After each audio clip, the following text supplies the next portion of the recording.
Salman আঘার run আউটের বিতর্কের মূল ভূমিকায় ছিলেন মেহেদী মিরাজ এবং পাক অধিনায়ক নিজেই। তবে তাতে পার্শ্ব চরিত্রে আবির্ভূত হন লিটন দাস। ম্যাচের সেই মুহূর্তে তাকেও দেখা যায় সালমানের দিকে তেড়ে যেতে।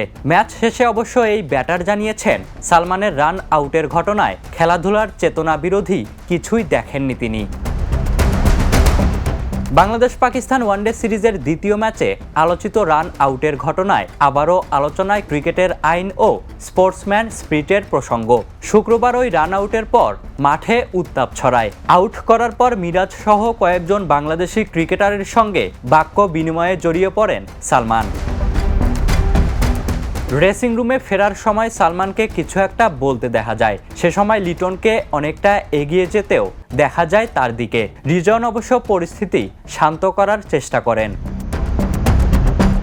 ম্যাচ শেষে টি স্পোর্টসকে লিটন বলেন, প্রথমত এখানে কেউ চ্যারিটি লিগ খেলতে আসেনি, এটা আন্তর্জাতিক ম্যাচ। যেহেতু আইন আছে আউট, আমি তো এখানে কোনো অ্যাঙ্গেল থেকেই দেখি না স্পোর্টসম্যানশিপ নষ্ট হওয়া কিংবা এমন কোনো কিছু। যে যার ব্যক্তিগত মতামত দিতেই পারে। আমার কাছে মনে হয়েছে এটা আউট তো আউট। সংবাদ সম্মেলনে লিটনের প্রসঙ্গে করা প্রশ্নে সালমান জানান, মনে করতে পারছি না লিটনকে কি বলেছিলাম, তবে এটা স্রেফ হিট অব দ্য মোমেন্ট ছিল। আমরা ঠিক আছি এখন।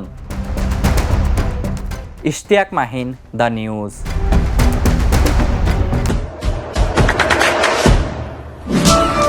দেশে দেশে সবার সাথে দ্য নিউজ।